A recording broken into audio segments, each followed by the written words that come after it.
Welcome to the latest episode of Prophet FM, and I am joined again by my pal, Frank Barbiere. How you doing? Doing well, man. Doing well. We didn't Wait, what was that? I was gonna say we didn't go with Frank Barbiere this time. Oh, nice. Yeah, step up. Though I just had to proof a foreign edition of a book.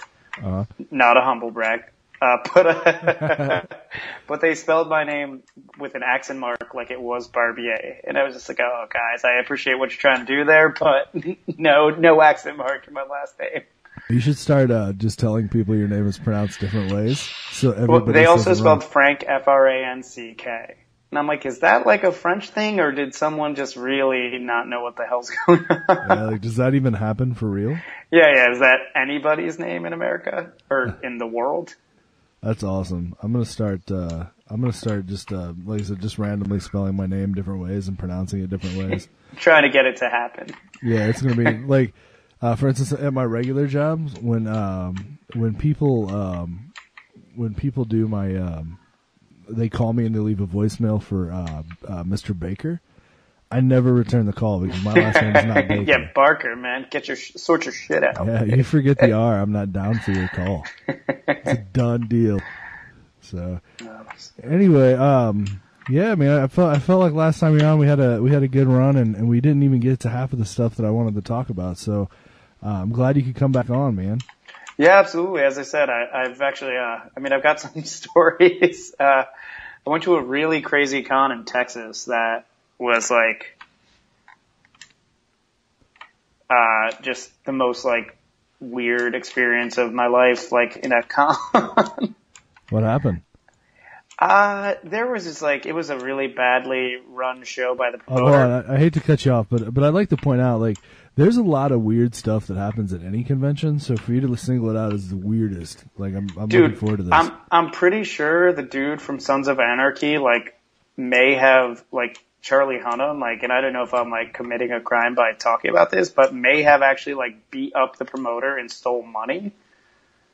What? It was, loosely reported in the newspaper, and I think, everyone was trying to, say that didn't happen. And again, I don't know what actually happened, but there was a huge problem with, the Sons of Anarchy, where they were not paid properly, and, I guess Hunnam, forced the dude to pay him, and, it's reported in the news, and it sounds like they, went into the money room and, sat in front of the guy with two intimidating dudes and were like, give us the money now. And it's just, I didn't even see any of that part, and we were just oh, fuck, we found out about it. So you're telling me that Jax Teller might legitimately be a gangster to some degree? Yeah, it's it's definitely whack. All I know is that the promoter in the newspaper said, it was crazy. It was like an episode of the show. Charlie was saying really rude things about my body and useless life. Which I find to be the best fucking news. Why would you tell the newspaper that? He was insulting my body and useless life. That's all. And yeah, I think that we already might have the show name. He was insulting my body and useless life. It's in the Houston Chronicle or something. But let me just say for the record, the shop that invited us out, Space City Comic Con, was wonderful. Space Cadets Comics. The con was run I guess the promoter was notoriously disorganized, and I don't want to say anything crooked, but just it was a bit of a clusterfuck. But the store down there is great, and everyone from the store was awesome and so apologetic. And I'm like, guys, I know it's not you. You guys brought us to a con, and we're excited to be here. And we didn't even see any of the crazy stuff. It was just apparently just a lot of the celebrity stuff was mishandled. And, we were at, the hotel with the celebrities, which was, a trip. And, I don't know. There's a lot of stuff I actually don't want to talk about publicly, but it was very whack. Well, I'm just gonna throw this out here right now. If I ever promote a Comic-Con and, Charlie Hunnam, or however you say his name, if he we should put an accent mark over his name and just call him Charlie Hunnam or something. But let's just say if he ever starts insulting me, when I give the newspaper quote, I'll be Yeah, he said that I was totally jacked and ripped. I was probably a person of much import. Yeah, he was like, I'm intimidated by your important stature and your manly nature. You know what I mean? I just found that fucking so funny. He was made fun of my body and useless life. Fuck, like, you told a newspaper that, bro. That's going to, like, print. That's awesome. It's going to stay alive on the internet forever. Yo. God, although if somebody was going to insult me and tell me that my body was disgusting and I had a useless life, I hope that it's somebody like Charlie Hunnam. Yeah, right? It's like, yeah, congrats, dude. You're a fucking actor. No shit. Like, you feel more important than me. Yeah. So I'd have been like, season 3 of Sons of Anarchy sucked. Here's what's up, asshole. Yeah, go back to Ireland. That was crazy. No, but yeah, that was the excitement in my life in the meantime. And then I was just at Heroes Con, which was a wonderful show, as it always is. I would go as far as saying as Heroes Con in Charlotte, North Carolina is my favorite con. Really? Yeah, it's just, they do such a great job. It's a comics only show, and like, it's cool if you want to meet celebrities and stuff like that, and there's a place for that, but I feel like some cons, that becomes the focus, and you just kind of like feel like a goon trying to sell comics there. Yeah. And that bums me out when the focus is just so lost, but this is like literally a comics only show, and the people who come to the show just want, like, they want to find new stuff, and they want to like engage with everyone, and they buy a lot of art, and like buy a lot of like, just, actually check stuff up. It like reminds me that I'm not like that I don't have a useless life. Sure. And you know, hopefully your body's not worth insulting either. I mean, that's well, that's between you and whoever you share it with. But, depends on what kind of week I've had. Yeah, you know, I'm going to be honest with you. I eat a lot of food, so. Yo, I fucking love eating. Yeah, I'm definitely. Quick aside, and I love eating, like, and when I say I love eating, I don't mean like salad.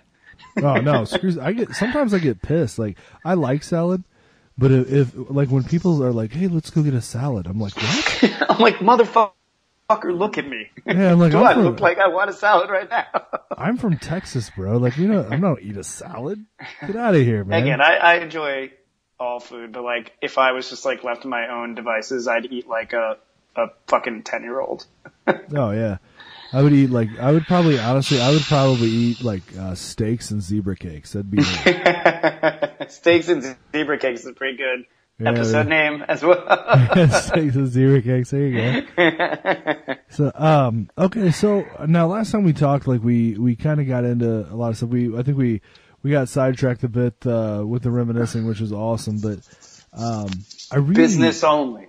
No business here. But no, I really am fascinated with because again, for those of you who did not hear the episode, you know, when I first met Frank, we were both signing comics at the Arcana Comics booth at San Diego Comic-Con with Nick, and I'm gonna try and say his last name, but I'm probably gonna screw it up. Oh, his name has some fucking accent marks in it, right? Like, yeah, that's Nick, I believe it's pronounced Yayik. What the hell? And that's a soft J, I guess. Yeah, if I screw that up, I'm really sorry. I doubt you're going to listen anyway, so we'll just call a spade a spade. But no, your brother Lewis, man, it was just, you know, I went there with no friends. I went there with like $100, man, and you know, it was just truly a fun time with good people. And oh, do you know what else happened? Do you remember? I don't know if you remember this. You probably don't, but there was some girl. I was the lead singer to Coheed and Cambria bought my comic book. Oh, no shit. Yeah, and so he told me to come and see him at his booth, right? So I go across to his booth, and I'm waiting in this massive line. It's like the longest line of all time. And there's like this random broad. I don't remember what her name was. She was on my Facebook forever, but I think she deleted me because who knows why. But I probably said something douchey, and she was like, "Not this guy, not anymore," you know. But she was like randomly obsessed with me, and she sounds pretty cool. Yeah, she was, and then Lewis loved this girl, dude. Like, he was like, "Dude, that girl's hot. That girl's so hot." And I was like, I don't know, man. I'm kind of afraid. Like, I don't know. Like, I'm afraid to talk to girls who don't have. Good. Yeah, I was like, I'm afraid to talk to girls who don't have picture IDs. You know what I'm saying? Yeah. So I think I'm just gonna go back to my hotel. It's a good rule to live by. Yeah, and I mean, now I'm married, of course, so it is what it is. But then I was living the high life, right? That comics life. Yeah, it was good to have like one female fan for like 2 days. That was cool. I feel like I still live mostly in though I feel like the readership of comics, like this is me like being diplomatic about it, like has broadened even in that time, which is crazy. Like even versus like what was that like 4 years ago? Yeah. 4 or 5 years ago, like even that, I feel like just the readership in general has come I wouldn't say a super long way, but I feel like there's more appealing material out there. But sometimes I feel like I do still like most of the people who bring my books up to them are dudes, and I'm like, oh really? Like I can't like spread out past this. This is, and not that I'm mad about anyone checking my books, but just like, I don't know. It makes me feel like, am I doing something wrong? Like, am I writing too male-centric stuff? Because I mean, I do a lot of books with female leads, and not necessarily to get like cachet in another like with other people, but like I would hope that it would resonate outside just like more of my traditional readership, which I feel like with Five Ghosts, like a lot of like old school comic fans got very into it, which is cool, but like a lot of them like tend to be just like males in their like 30s or 40s, which okay, like I said, anyone who wants to read my stuff, I am so happy to be on board, but sure. Sometimes I feel like I want to break through to different people and definitely different genders and demographics, and not necessarily write for one type of person. So I'm always interested in stuff like that. Right. I feel like I'm also just trying not to sound like a weirdo right now. Hence my pause of saying like who I want to be reading my comics. Anyone who wants to read my comics, but it's just like interesting stuff, like when you think about like, oh, like what is my readership? Like is there anything about my work that's speaking towards one type of person or another? And it's stuff you can never really tell on your own. At least I think that, because you don't want to pander. Sure. I feel like my the people that read the books that I wrote, like, and were fans of them, I think you could definitely you could very much like stereotype like the kind of the group of people, and I don't mean that in a negative way, but like everything that I wrote was like it was so like weird, and like I think I tried so hard to make stuff like smart that I completely like not only is like the comic market like a niche market, but I like niche the crap out of a niche market. You know what I'm saying? I'm like, if you don't like big words and weird stuff, don't read my books. I'm so I think some people have made some dope careers based on that. Yeah, but they were a lot better at it than me, I guess. I mean, it's so hard, right? 'Cause I feel like I think we talked about like criticism and stuff before in the last one, and I feel like in checking with, I believe I mentioned the only like criticism I ever really got like pissed off over was someone who called my work like amateurish. And I mean, part of that was because I was an amateur, and obviously I was like, fuck you, seeing through my inexperience. But, how dare you point out that I'm new to the game. Yeah, like you, and I want to go to the most basic and shitty critique, like response, which is sometimes valid, but like, you write a fucking book and put it out and let's see how it stacks up, dude. But, sure. But, where was I going with this? Fuck, what am I saying? Oh, just that my stuff like tends to be simple, and I'm like, yo, I guarantee, like, I know volumes and volumes of like story, like theory and literary theory beyond any dumbass like 19-year-old who's critiquing my work. And don't assume there's an absence of craft because it's not a convoluted like postmodern narrative. Like, they can't separate like a story well told versus like something that's quote smart just because it's confusing. And one of my favorite quotes about writing is that a child can tell a confusing story. It takes an adult to tell like a well-crafted, serious like narrative, like that exudes craft. Like, something confusing is not smart. Something confusing is fucking confusing. Oh, sure.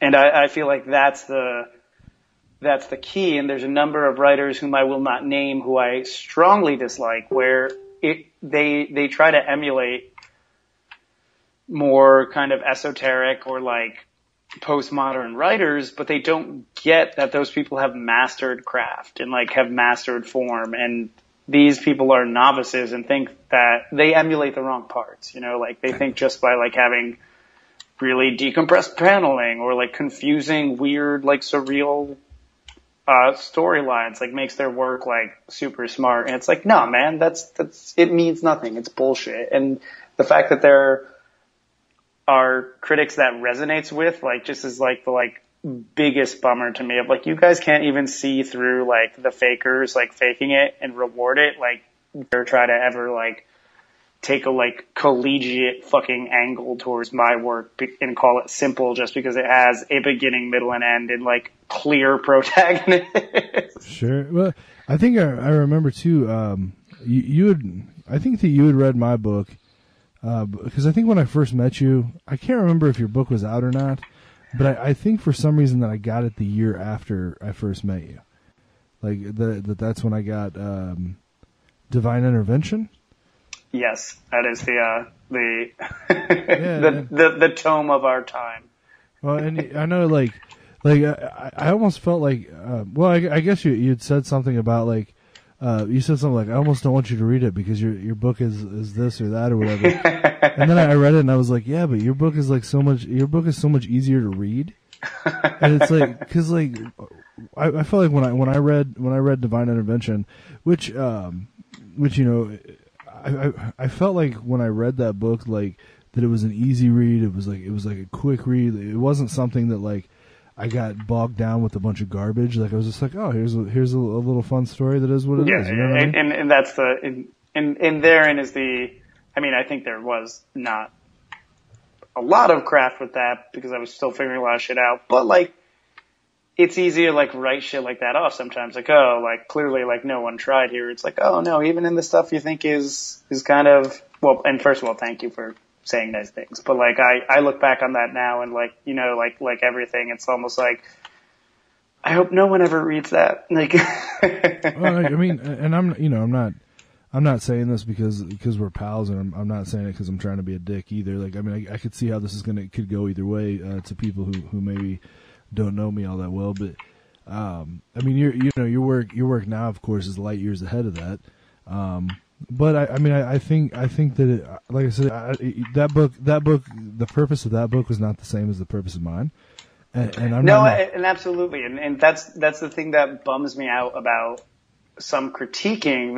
They bring a like super critical, intense lens to stuff that doesn't necessarily warrant that. And it's like, yeah, guess what? If you hold up a romance novel next to Shakespeare, you're gonna be bummed. Like, you need to think about so many other things, and not saying like you should give stuff a pass, but just like intended audience, genre, and there's a lot of factors at play. You know, you can't just hold every comic up to Watchmen and be like, oh, well, this isn't Watchmen, so it sucks. Oh yeah, and not to rehash a bunch of stuff we already talked about. I feel like I am. You're finding out my tics. I'm definitely about to rehash. That's why I mentioned that. Like, but the worst thing for me was being compared to Neil Gaiman. Oh my god! Right? First and foremost, what an amazing compliment. One. Yeah. Secondly, what a compliment I don't deserve. You know, like I felt like whenever somebody was like, "Oh man, this is," like the worst was, "Oh man, you can definitely feel like a Sandman vibe." I was like, "What? No, dude, no, don't do that, man." Like, you're like, don't invite like, and like you said, it comes out of like perhaps like an honest like place and like it's flattering, but like, I feel like it's difficult for like a reader, especially possibly like a new reader, to like parse the history of comics and like pick up Why the Last Man, like Transmetropolitan and Five Ghosts, and be like, why are these other two so much better? It's like, yo, because they weren't like dude's first book, like, right. You know, like, and not that it's an excuse. I feel like I would never make an excuse for my material, but it's like, yeah, like, write a short story and then have one compared to The Great Gatsby, and let's see what they look like better. Well, I mean, even for like a seasoned writer who writes all his life, like to be compared to The Great Gatsby is like, I mean, that's a tall pill. I mean, that's a tall mountain to climb, or whatever the parlance of our times is. But it's like if I really wanted to write a fantasy novel, and like I started planning out like this huge, like massive world. Like I drew maps and like I planned out like the history from like the beginning of time, like before there was even like recorded history. Like I mean, I planned everything like fathers and sons and uncles and these, like this whole thing out. And then I realized like, dude, I'm going to get compared to Game of Thrones. And if I don't get compared to Game of Thrones, which I will, then I'm going to get complained to Lord of the Rings, or not complained, compared to Lord of the Rings. And I was like, dude, I don't know if I can take that right now, because it's not going to be that, like, no matter how hard I try, like, it's not going to be as awesome as Game of Thrones. You know what I'm saying?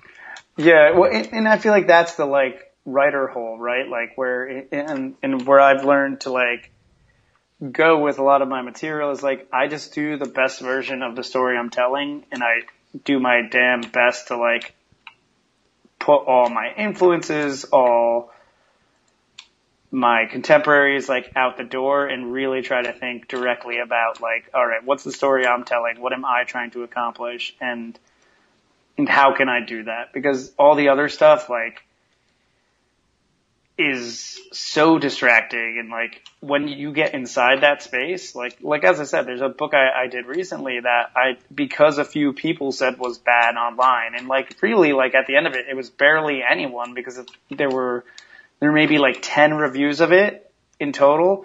I was convinced it was bad because these very biased people, like, who it probably wasn't for, said it was bad, and it really fucked me up for a little bit. Like, it made the book not fun, it bummed me out, it convinced me I had, like, failed, and, like, I'm like, holy shit, like, why am I listening to, like, for lack of a better term, probably just kids online when it should be about, like, how do I feel about this, if I'm doing the best job I could be doing, et cetera, but. Sure. Well, let's kind of get into, because of course, I think it's safe to say that Five Ghosts is kind of like your breakout book. And I mean, ironically, I think it still consistently stays as like the thing people like the most from me, which is a head trip in another way, but and also not a humble brag, just an observation, especially after doing cons this weekend. So yes, that was the thing that kind of pushed me forward. I even think I know I was pretty hyped. I know this is probably kind of cheesy sounding, but I remember at C2E2 I had you autograph a copy for me, and I'm pretty sure I think it's on. If it's not on my wall at my office at work, I think it's in a frame, and I'm pretty sure that it's on my office at work. So. Yeah, I know that it's kind of cheesy. And every time you look at it, think about me hugging you, because that's how that makes me feel. I'm like, there's my pal Frank. Look at him doing big things over there. You know? I got Dead Cell on my shelf, proudly. Do you for real? Yeah, it's with my books, and I threw out a shit ton of books when I moved to Georgia. There you go. Look at that, man. That's a true bromance. And I deemed it more than worth keeping. It's in my like actively read books. There you go. Yeah, that's a bromance that has stood the test of time. But no, as I said, I mean, you see a lot of stuff like when you go out there. I liken it to like when you're a band on tour. You see a lot of other bands, and you quickly get like burnt out, and you unfortunately can't like everything. So it's cool when you like someone and actually do like their work. But I'm just digressing to continue. I mean, we can just, as far as I'm concerned, verbally blow each other all. Yeah. We could stroke each other's egos all day. You know, I'm good with that. Screw the people who don't want to hear two guys talking about how awesome they are to each other. You know what I'm saying? No, but no. So seriously, okay. Now I know we had talked, and we had. So when you first got you first got hooked up with Five Ghosts, I remember having some conversations with you about you know how that came about. I think we touched about it on the last podcast. But okay, so let's start from the point now here. You're 24 minutes in. We're starting the conversation, but let's start with okay. So you're working for Image, doing Five Ghosts. You know, things are going well. So What was the next step for you at that point? Was it Marvel first? Is that right? No. So interestingly, the way this all went down in terms of like my career, so to speak, was I'm trying to now think like a dummy. So I did the Arcana book. It finally came out, and through just like pitching and stuff, even before Five Ghosts, I got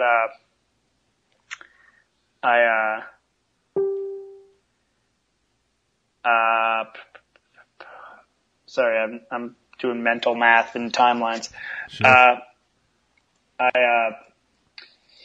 I actually submitted a blind book to Dark Horse, and they said, "Oh, this is cool. Like, we possibly want to do it." And they ended up greenlighting that for a short story for Dark Horse Presents, and it was White Suits. And then, I guess, was it before Five Ghosts came out? I must have been after, but then I ended up, so they greenlit that, and that was actually the first like published thing outside of Arcana. They ran a short in Dark Horse Presents in April of 2012. And, so that ran, and I was like, I did it. I'm a published comic book creator. I had a thing in Dark Horse Presents. Crazy. And at the time was insane to me. Like, I was really proud and like, felt like, okay, maybe I can get something rolling. Well, and I remember how excited you were about that too, and justifiably, I would have been too, you know? And, that kind of built my relationship with Dark Horse. And at San Diego Comic-Con, I guess then 2012, my editor asked me if I wanted to do work for hire for them.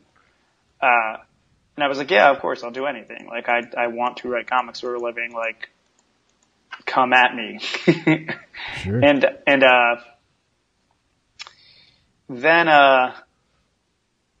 then Five Ghosts, we started working on it. And I remember because like it actually got rejected at Dark Horse. And everyone kept saying, this looks like a Dark Horse book. This looks like a Dark Horse book because it looked like Mignola. And,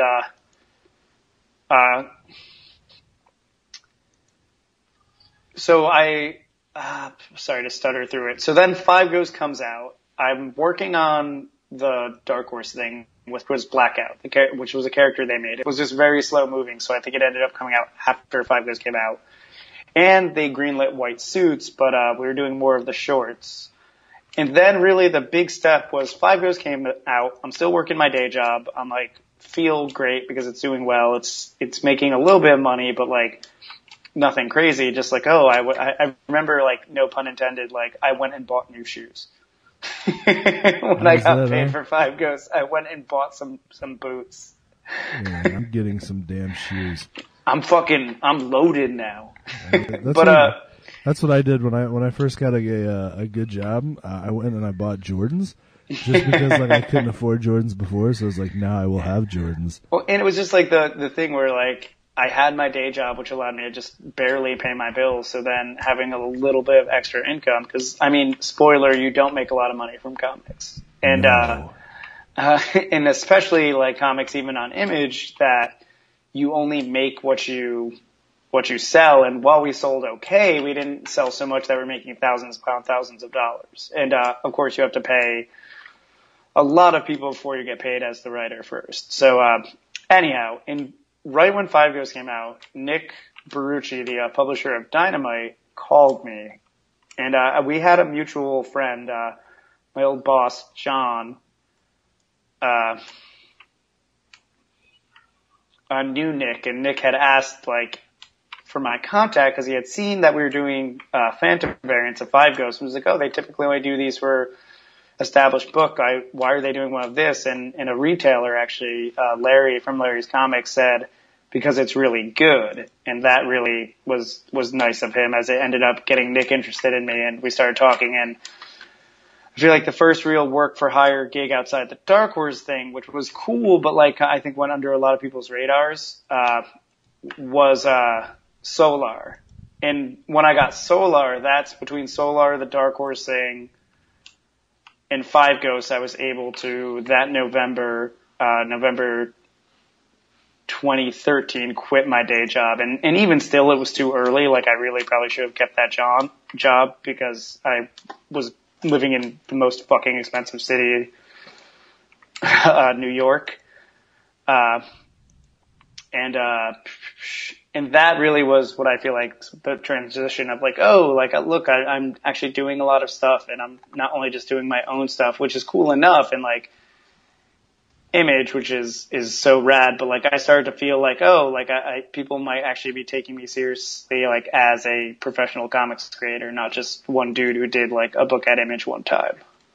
Sure, yeah. And honestly, I've been talking about this recently, like, it is a volume game, and some people will be like, oh, but I only want to do stuff that I think is going to be a hit or do really well. And like, I think that's like kind of the wrong take as a newer writer. Like, you are not owed anything, and you need to take what you can get and just do your goddamn best at it, even if you feel like no one's reading it, even if you feel like it's a property you don't necessarily love. Like, it takes a while to earn. Like, I feel like I still can't like walk in anywhere and ask for things. Like, I take what I get. And I'm 3 years in of actively working, not so long, but long enough where you're still earning, like, you're like learning the ropes to some people. And, you sold a few books, you know, a couple people know who you are, right? Yeah, it's well, and that's the thing of just keeping like your head together really with a lot of it, that like it takes a long time. And a lot of the like people who are considered like big names, they worked at like Marvel and DC for like 10 years before anyone gave a shit about them. Sure. And I think the climate changed a little bit by the time we started coming in, where like creator owned was a little more viable, and certainly Image was blowing up, and it was extremely lucky for me to get in during that kind of really like ramp up where they were becoming like that, not my words, but like the new Vertigo to a lot of people. And Image totally reinvented themselves, you know. Exactly, yeah, and that we're really happy to be a part of that. But that was really the transition, and I just like I feel like the one thing, and I don't mean to sound like fucking hoity-toity about it when I say like my career, but like in like terms of my comics career, I've been very fortunate to get in at the right times, like, and manage to, thank God, keep like the ball rolling. Cause the hardest thing ever is to keep that momentum, especially when you're new. And I just got very fortunate that I had the opportunity to be very prolific and get a lot of jobs, rather quickly, and kind of keep that work rolling to this day. And, how I ended up getting in at Marvel is, I had no clue, like, how to do that. Like, I figured, like, oh, maybe they'll see it. But one of my buddies was like, yo, no one at Marvel really, like, goes out and buys comics, man. Like, they pay attention to some stuff, but you have to send them your work. And I actually sent Five Ghosts into editorial, and thankfully they liked it, then distributed it. And, then it still took 6 months, and finally an editor who had read it was asking for pitches for New Avengers Annual, and hit me and some of my friends, funny enough. It was a little awkward because I knew some of the people who they also asked to pitch up about pitching on it, and I had to send in a pitch for an annual of New Avengers, which thankfully I ended up getting, and I feel like is one of the best moments of my career so far as well. I did that Doctor Strange issue, which, with Marco Rudy, that was absolutely beautiful. And a big part of getting that, and this is why I tell a lot of people, was that I knew what was happening in the book and like where the characters were at, and I was able to write a pitch that not only was a good story, but used the landscape of the world. And I know they really like gave me a lot of credit for actually like knowing what's going on, because those are the kind of things where an editor like has a lot of work to do. They don't want to sit there and worry about catching you up as well as like working on your story. So absolutely. And then shortly after that, one of my buddies was an editor at DC and had been trying to get my stuff around. And once I had that body of work, they finally started talking to me, and I pitched a bunch of stuff. And I guess that summer ended up doing a issue of Superboy, the Future's End issue of Superboy, and a Secret Identity, which is like they're like kind of like it was kind of like or Secret Origins, excuse me. It was kind of like their primer book that explained like the New 52 history of the characters in the world. Uh-huh. I did the Superboy one of that as well. And, really just kept rolling from there. I got very fortunate to also put out a lot of my own work quickly, which I'm still very taken aback by. But it was really just, I think doing good work, obviously, first and foremost, but then also just being in the conversation and getting lucky that gigs happen to come up at a steady clip. And it remains the most horrifying part of my life that, like, sometimes I worry, like, am I going to have a job in 5 months? Like, am I going to have to go try to find a day job at a coffee shop? Am I going to have to try to get back into teaching? Because, like, it's never, I'm not so in it that it's not like a job to job, month to month gig. And I mean, some people are built for that. Some people aren't. I think I've navigated my life into a position where I can make do with that, and not everyone can, which is difficult, but it's what I want to be doing, so I can't complain, you know. Like, I put myself in a position where I can work towards that. And I mean, honestly, I wish I had guaranteed work. It would probably really help me sleep a little easier at night, but I always have to be working on 20 things and have another 20 things in the pocket to keep shit together, because if something falls through, I don't want to be left with nothing to do, so to speak.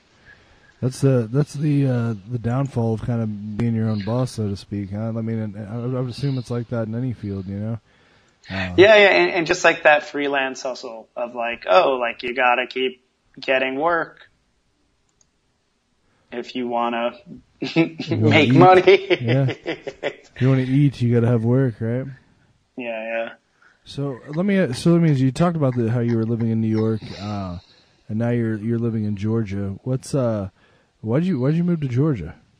So I live in Savannah, and my girlfriend went to the Savannah College of Art and Design, and her mom lives down here, and we would house sit a lot because we were both freelance. We'd come down.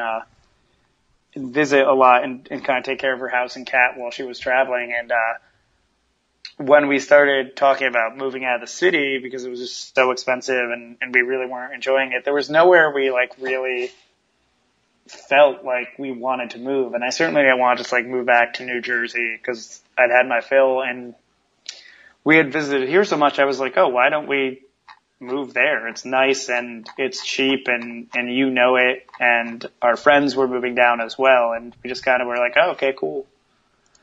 And I mean, the art college is here, so in the back of my head I'm like, okay, well, if I need supplemental income, maybe I can find a teaching job as well, or just like know that there's some stuff in the city that we could hopefully have connections through. So I had a little bit of that pragmatic sense to it as well.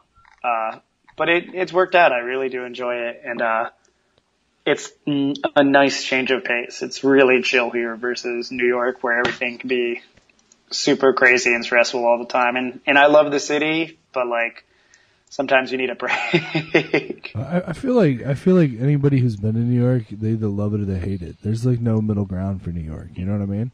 Yeah, no, for real. And I get both sides of it. I mean, when I moved to New York, I was like, I had honestly only ever lived like away at college, like, which is like, I don't know, like, I lived in like an apartment in New Brunswick in New Jersey, but like I came home and I lived with my parents, like, and I still had lived at home, and I never really like moved out, so to speak, and had a little bit of that like itch of like, oh fuck, I don't want to be like a man child staying at home longer than I am. And, it just seemed like the exciting place to go when I moved there, because so many of my friends had moved there after school. And like, I grew up and lived in northern New Jersey, which is, very close to, New York. It just kind of seemed where you like almost like graduated towards, like after you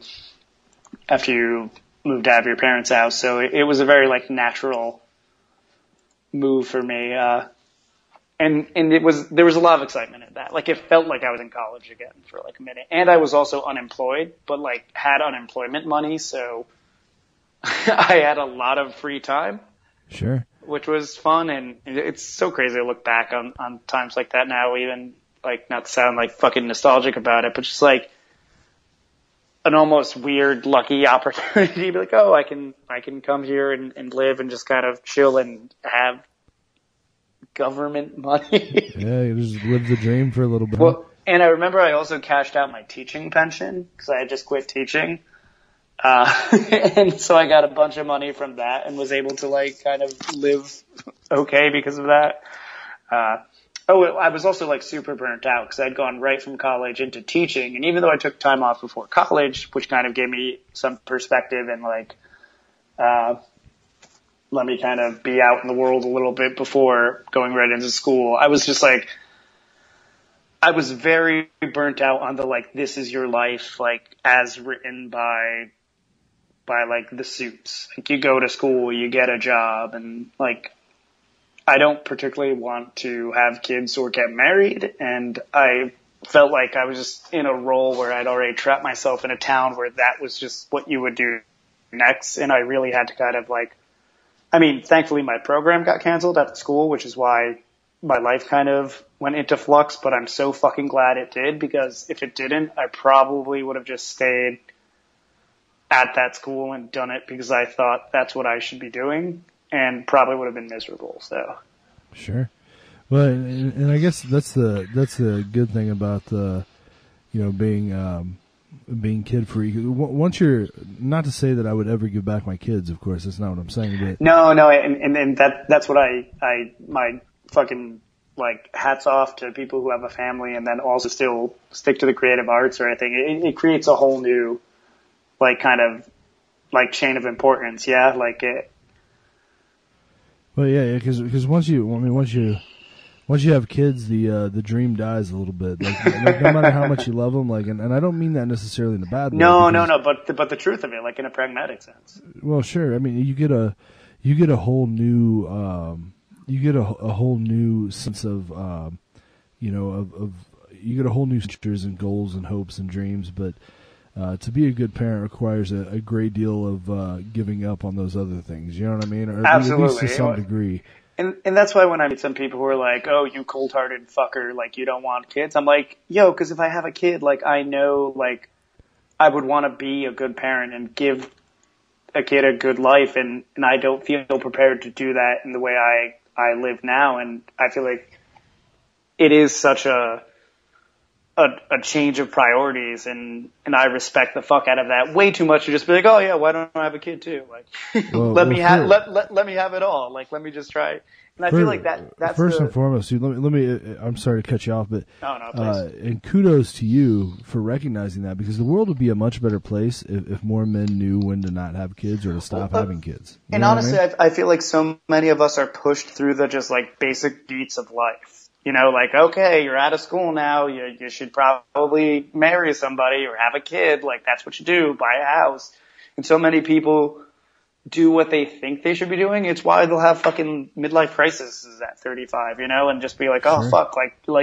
I just never wanted to be that person who turned around and was super unhappy with where my life was. And, I mean, I think I was very fortunate that I had the infrastructure to do that, but like also just like I always knew like if you're fucking unhappy, it's your responsibility within what you can do to fix that, not just like sit around and blame other people or be miserable. And that's why I say like, well, yeah, there's always like stuff I wish I had or things I wish were going on. I very much try to live with as few like regrets as possible. And that's what I mean, not that people fucking come to me for advice, but I really do enjoy teaching and like mentoring, like, and I don't know, just giving people like real talk when necessary, because I feel like a lot of people are still like just programmed by society and told like you can never do certain things. You can never like do anything creative. You have to do this, or like you won't have money, but like, the real truth of like, yo, like maybe being rich shouldn't be a priority, because there's a lot of other shit that can make you happy than just fucking owning like a big house or having a big bank account. You know, certainly a lot more fucking fulfilling than that. and especially as a teacher, like to young kids, like it was crazy to me to see what their idea of, even at like, I taught high school and then middle school, but mainly at middle school, to see how quickly they were programmed to think of what success was. Sure. And what they could and couldn't do. And I would always say, and I truly mean it, like you'll go through life if you want to be anything creative, having people tell you you can't do that. But like, check it out. Like someone writes movies, someone starts bands, like someone writes comics, someone fucking paints for a living. Like people figured it out. It's really easy to just be a defeatist. And I feel like a lot of adults, like, who failed want to instill that in children, like, because they got beat down by it. But I just never wanted that to, like, if it was going to suck and I was going to fail, I wanted it to happen on my own terms, not just because someone warned me that could happen. But I remember when I was a kid, my grandpa was like my hero. And I remember he would be like, he was basically like, bro, you've got way too many crazy ideas. You need to calm down, focus on college, blah, blah, blah.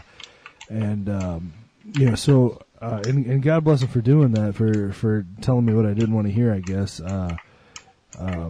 Especially, because none of those crazy, dreams necessarily panned out for me, as well as they did for others. But, I remember one day he told me, like, I just told him, I was like, look, man, I'm miserable doing this, like, what I'm doing for a living and the situation I'm in.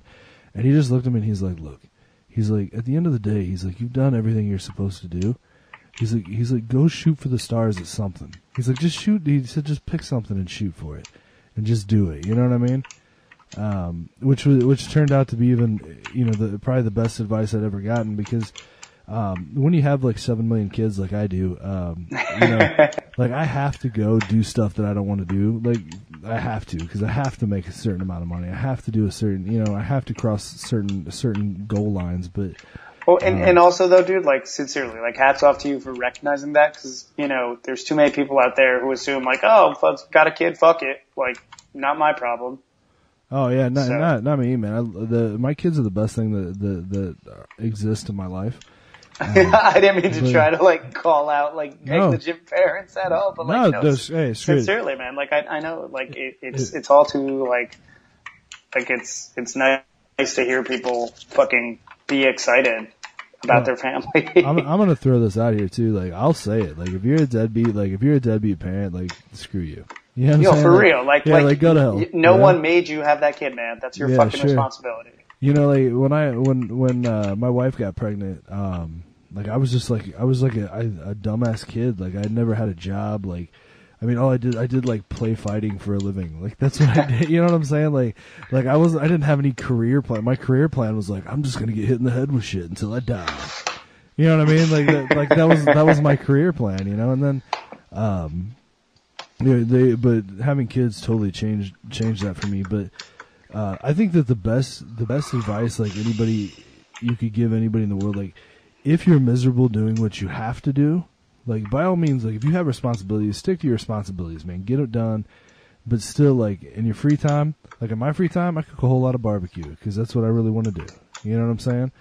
And one of these days when the tide turns for me, I hope hopefully I'll write some more books and maybe there's other things I can do. But I totally forgot where I was going with all this, by the way. Well, no, I hear you, and I feel like people like people, not to just speak in like open like terms like that, but a lot of times it's easy to feel like it's over or like you didn't succeed at the things you want to succeed by a certain age, but like you can't keep a timeline in your head, like you never know when things are going to happen, and like it's a long life. Like you can figure stuff out and move forward. And I think the difference between successful people and people who necessarily don't end up doing what they want, a big part of it is just not giving up, like shit like sucks a lot, especially when you're a freelancer. That put so eloquently by me, but like no, like shit is dark. Like you're never like until you're just like so good on money you don't need to like struggle. Like there's always like problems, and there are days where it feels like you really fucked up, and like there's a million other things you could be doing, and like I think the difference between between successful people or people who don't make it is they stop, because they feel like the minute there's adversity, they're like, no, fuck this. Like, I'm not immediately successful. Like, this sucks. Like, and just like having that strength on even like the awful days to like get back on it, or like when stuff keeps getting rejected, to keep trying and keep like pushing through, because it's literally like all you can do. And I feel like so many people will say that to a point that sounds a little cliche, but like it is the truth. Like, I know so many people who just like, I mean, I think you have to be doing at least baseline good work, don't get me wrong, but I know people who've stuck it out and like really like hustled, and I see them like getting awesome jobs now. And there was a million points where they could have easily said, fuck it, like this sucks, like I'm not where I want to be. And I think that's something I feel like that you have to experience, you know, like you need to get knocked off the horse a few times before you learn if you're someone who can get back on it. And again, if you want to try something else, that's fine too, but like understand that like it's easy to point to the people who get like handed shit or like things go super well for, but like you need to realize that that's the anomaly. Like that's not the case for most people. And it's always refreshing when because I love to like listen to stories about how people broke in and stuff. I find that stuff so fascinating. And it's always so refreshing to me when I hear them talk about just like the struggle, because it reminds you like, oh, like everyone goes through this. Like, I'm not an idiot, or I'm not like just bad at this, or you know, like it's just like that camaraderie and knowing that like, oh, like you got to keep your head up, because you never know when something's gonna like happen. Right. Yeah, and I mean that's why I try to like be positive and like tell people that like, and it sounds almost like negative that like things are gonna get dark and you gotta roll with that, but like that's the truth. Like you gotta be prepared for things to suck, like, because it happens. Like everyone gets tough breaks, and I think, again, now I sound like such a fucking like gym teacher, but like how you deal with that is like really your true character, and whether or not you'll push through. That reminded me of the Rocky Balboa. He's like, it's not about how many times you get hit; it's how many times you get hit and get up. Yo, for real, better, truer words never spoken. So okay, so what I know we only got about 10 minutes left. So one thing. Well, you can keep me as long as you want, but I won't run the longest episode of your podcast just because I need to convince myself I'm important. Well, one thing I do want to talk about, though, I want to talk about what the future holds for you right now. So I'm currently at a point where I'm a little horrified as to what I'm going to be doing in the next few months, because there's a few things that have fallen through. And this is what I mean, like, it never gets easy. Like, there's some stuff that I feel like I was getting ready to do that kind of like fell through, and I could be like so bummed on that if I wanted and like whine and bitch, but I'm just choosing to be like, well, all right, like get them next time. But in my immediate future, I'm getting ready to the big thing I'm getting ready to do is I'm launching a new series at Image in October, which I'm super excited about. It's something I've been working on for a really long time. It's with Victor Santos, who did the book Black Market with me at Boom Studios. Sorry, I'm a stuttery mess tonight. But that'll be in October. I can't really talk about it yet because we're going to officially announce it next month. But that is a really exciting enterprise for me because it's a new ongoing series. We hopefully will do it for a real long time, and hopefully people will get excited about it. It's a project that I really believe in. I think Victor is a really underrated artist and someone who would be on everybody's radar. And I'm really hoping, as much as I hope this book does well for me, I really hope it like breaks him out in a big way because he really, really deserves it. And I think is such a unique talent that a lot of people may have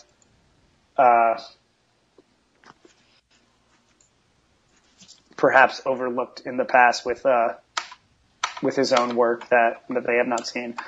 So I'm doing that. I'm working on The Revisionist right now for Aftershock Comics, which is another creator-owned book, and it's been an amazing experience so far. Issue 1 finally came out 2 weeks ago. It's with Gary Brown and Lauren Affey, who are two of my favorite co-creators, or two of my favorite collaborators, and Gary, a co-creator and artist of the book. it's just another really good, like, organic experience of, like, knowing that this is the book that if we were self-publishing it, it would look exactly like this. Like, we did not compromise at all. It's exactly the creative vision we had, and that's why I say, like, and if you don't like it, you only have me to blame for that, because no one told us to do anything specific on it, and no one really edited us, and we got a great budget for it, and we're given every tool we need to succeed. So I'm super proud of that and hope we have a nice, good run on that, and we'll really be promoting it every way I humanly can. Then there's a few other things I'm developing slowly that I hope to get out, hopefully in 2016 and 2017, and then hopefully a few other work for hire things that have not been announced or kind of solidified yet, but at the like usual places I work, which is like really like Dynamite. I hopefully will be announcing a new project in a few new places, but then also like Marvel and DC. Like, I love working on Marvel and DC, but like, I'm not such a baller that I'm just always promised work there. I'm hoping that I have some stuff this year, but I think they've been doing really well with their relaunches, and the way I explain it is I'm on the bench, but the bench is very long. So I am psyched though, because my Howling Commandos book just came out in trade, so if you want to go pick that out and pick that up and love it, I would appreciate it. But yeah, I think that's kind of it right now. Just, again, it's the kind of thing where I'll work on a bunch of stuff, like, and just be hitting like deadlines and trying to do as much as possible, and then everything will come out at the same time, and everyone will be like, you're working on so much stuff. I'll be like, no, not enough. I need more.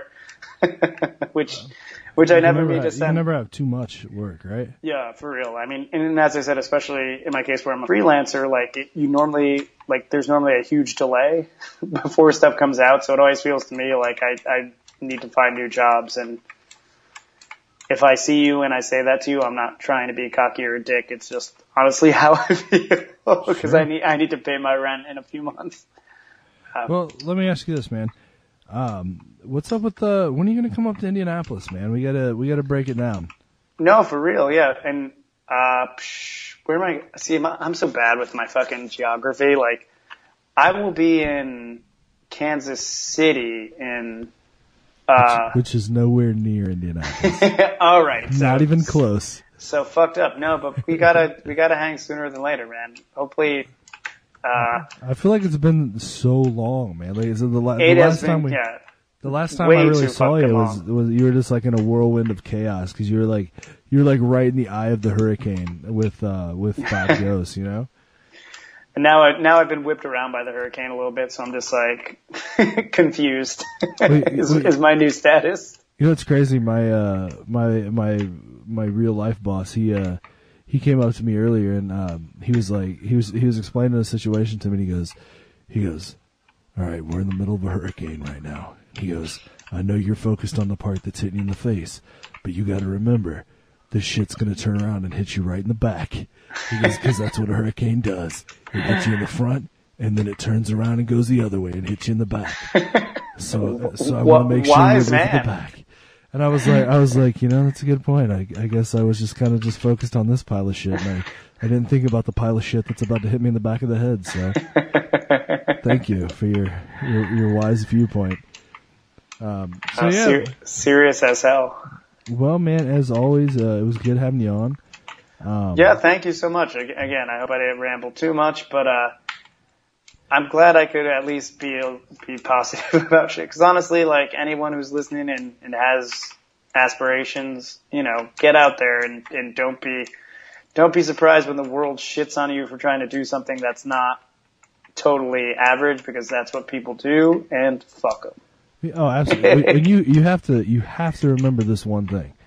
The most important thing you remember: everybody who always wanted to do shit that you're doing and never, ever, ever was willing to lace up their boots, like, those people are automatically going to shit on you because you did it. Nonstop.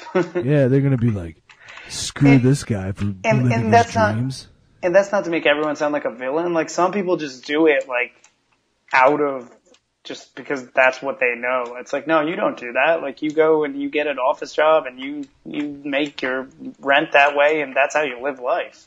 Well, and I want to be clear too. I'm not hating on people for doing that. No, for sure. Like, but I just like, I think anytime you go off the beaten path, like, you got to be not only the adversity you face, like, in trying to succeed, but just like people kind of like either, I don't even know, like not understanding why you would do that or anything. And you know what, like, you don't have to justify yourself. Like, you know, it's you do what you want to do, and don't worry necessarily if people think you're crazy or like want to just neg on you. Sure. I just try to think, because I make everyone sound like they're just like, no, fuck you can't do this. But, you know. Well, I think the words haters gonna hate. Is that the haters gonna hate? I think that what we'll focus on here is the words of wisdom. And actually, if I was smart, I would have just ended the show right here, right when you said it. But from Frank Barbiere, if they try to hate on you, fuck them. So, all right, Frank. And again, as we close out, where do people find you on the internet? You can go, and I actually updated my website. I was very proud of myself and trying to have a little bit more of an active presence. It's at www.atlasincognita.com. So that's super hard to understand when I say it, but it's ATLASINCOGNITA. That is where I kind of have my like home base. It's also my Twitter handle. I'm much more active on Twitter than I am on the website. I'm always like promoting my work and talking about what I'm doing and sharing art and stuff. So Twitter is probably the safest bet if you're looking to keep up with me. But also, I feel like I'm making an effort this year to keep my website up to date as well. Awesome. And I definitely, definitely recommend Frank's work. Check it out. The guy's great. You can also find me on Twitter at Johnny Escape. So check that out. And we'll be pals. And I never check Twitter. So, but maybe if some people started, tweeting random stuff, maybe I would get on there. I also follow Pimp Bill Clinton. So check that out as well. It's amazing. And so that's it. So. All right, Frank, thanks for coming on, and we'll be looking forward to the Revisionist and all these other awesome projects you got coming out. Thank you so much, man, and thank you for having me.